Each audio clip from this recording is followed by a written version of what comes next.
Hello, I'm Tommy. I'm Matt. I'm Mike. And we're Leogun.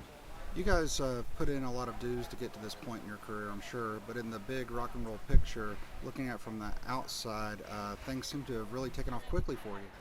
I suppose from the outside looking in, it looks a lot like that, yeah.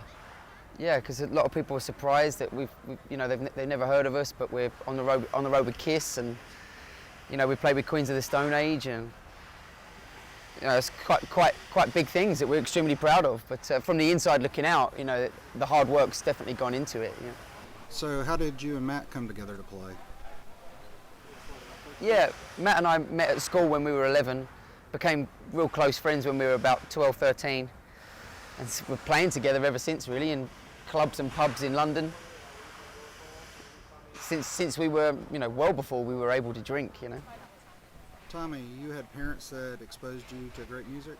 Yeah, I was lucky in that respect. My dad's a massive Led Zeppelin fan, and I was given Pearl Jam and Nirvana and Soundgarden, and all things like that from a very, very young age.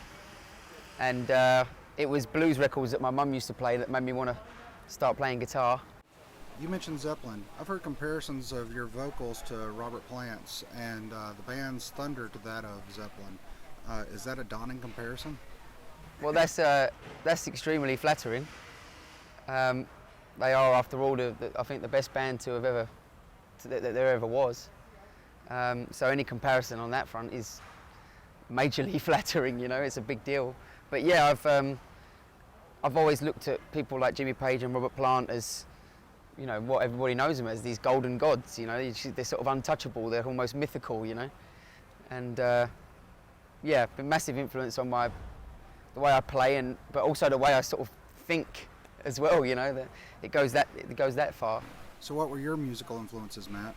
When I was growing up, I was brought up on Motown and disco and rhythm and blues and that sort of stuff. I didn't really have any sort of like rock growing up at all. Apart from the Stones, that was about it. And it was only when I went to school and sort of, started speaking to Tom about music, and he was into, like, obviously the Pearl Jam and Led Zeppelin were the two big ones I first got into, like rock music wise. Eventually got a bass, and that was sort of how I got into that. Yeah, did you start on bass, or did you start out with guitar and move to bass? I bought a guitar, came into school, said to Tom I bought a guitar, and he said, if you sell that guitar and get a bass, you could be in the band. So I sold that guitar, bought a bass, and joined the band. That sounds similar to something I heard about Gene Simmons. Apparently he said that he picked up the bass so he would have more opportunities to be in the band. Well, really? Matt and Gene Simmons are very similar in a lot of ways. I don't know how to take that.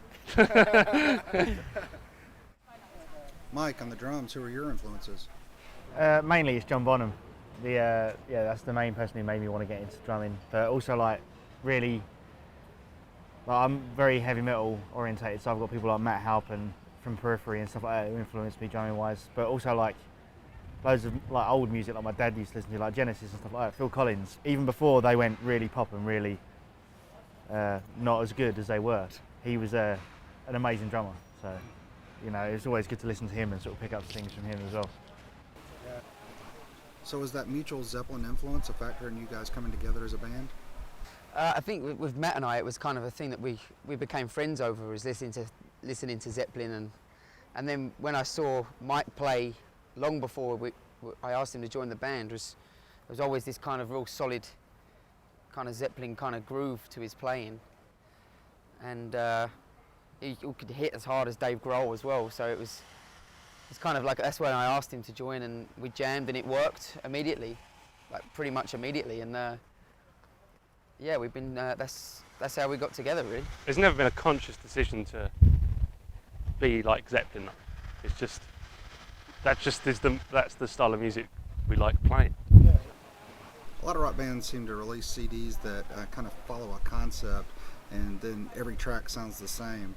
On By the Rains, every song is unique sounding, and it just really makes it enjoyable to listen to from beginning to end. Yeah. Oh, that's nice that you think that. I mean, we always try to approach a song in a different way, really, rather than just verse, chorus. So I think in that way you kind of keep an album fresh all the way through, because I can't stand albums that are samey all the way through. It seems like such a shame. Writing the songs on the CD, have they been a work in progress over time, or did you write some in the studio as well? Some of them I wrote a long time ago, but then some of them came together just before the album was recorded. So it was kind of that classic first album thing for any band, you know. Some of the material was old, and some of it, when you get in the studio and the red button goes on, like you get inspired to write and write and write and write, and some stuff came out because of that. Coming to a town like Nashville to record, was that very daunting? Pretty daunting, yeah. Yeah, I mean, it was just, you just realised you're a very small fish, you know? Very, very small fish in a town like Nashville. So you played 4 shows at South by Southwest. What did you think about Austin with its huge musical community and its legacy? Love Austin. Austin's Love very Austin. cool, yeah. Yeah. Austin's, we've always had a great time there. Got ourselves into a reasonable amount of trouble there.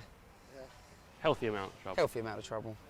Mike, I noticed that in comparison to a lot of rock drummers, your kit is very minimal, yet you produce a really solid sound and with great fills.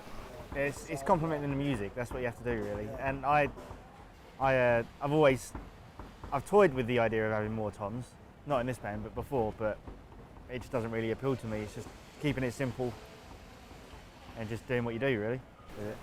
In the studio, I understand you guys bypassed digital and recorded analog to tape. So did you guys still lay down your tracks separately? We laid down tracks separately, but yeah, it all went down to tape, 2 inches of tape.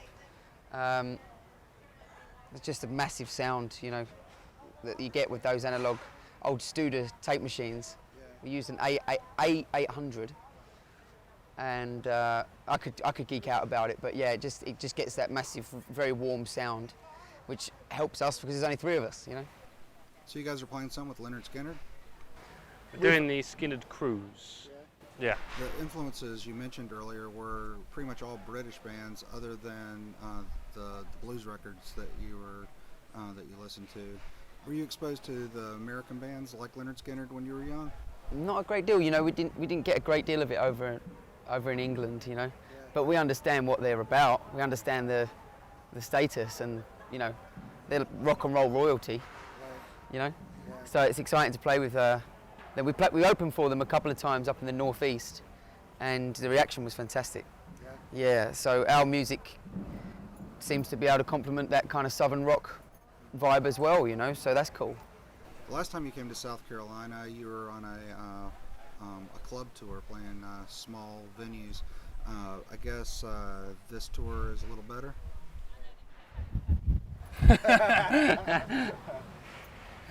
Yeah, it's not bad. Chonk. Yeah, it's pretty big.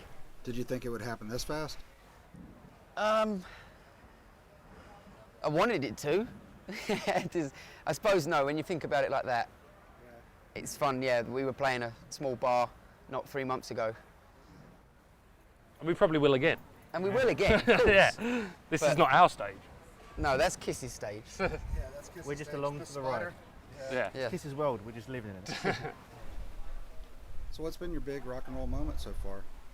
Well, the other day, Mr. Paul Stanley just walked into our dressing room and sat down. We were just sitting chilling, and Paul Stanley comes in, sits down for a conversation. He must have been there for half an hour. And a more gentle, lovely man doesn't exist, I don't think. He's just so cool. So cool. That was pretty rock and roll. Well, he's a big Jimmy Page. Oh, massive. Yeah, we spoke about that, and Robert Plant and all things like that, you know. But yeah, it was very, very relaxed, and no pressure at all. Just very cool and nice vibe. Nice gentleman. Yeah. Speaking of Robert Plant, your song "Let's Be Friends" really has that '70s rock attitude to it that has been so sorely missed in rock and roll. Well, I suppose I was kind of a bit sick of it just being left to the R&B guys and Justin Timberlake to be able to get away with that sort of stuff, you know. It was where rock and roll invented that behaviour. Do you know what I mean? Yeah. With like Elvis and people like that, and then Zeppelin obviously brought that into another level, and then through the 80s it went wild. But yeah, I don't think there's enough of that sort of testosterone and confidence in rock music at the moment. So yeah, we're kind of guilty of it. So what's up next for you guys? We've got a few more dates with Kiss, and they've just been unbelievable. The run so far has been incredible, and then we've got a short break, and we go out on the road next month with the Toadies, and then we do the cruises. Yeah, so we've got the Simple Man cruise, which is the Skinhead cruise, and then immediately afterwards the Kiss cruise as well.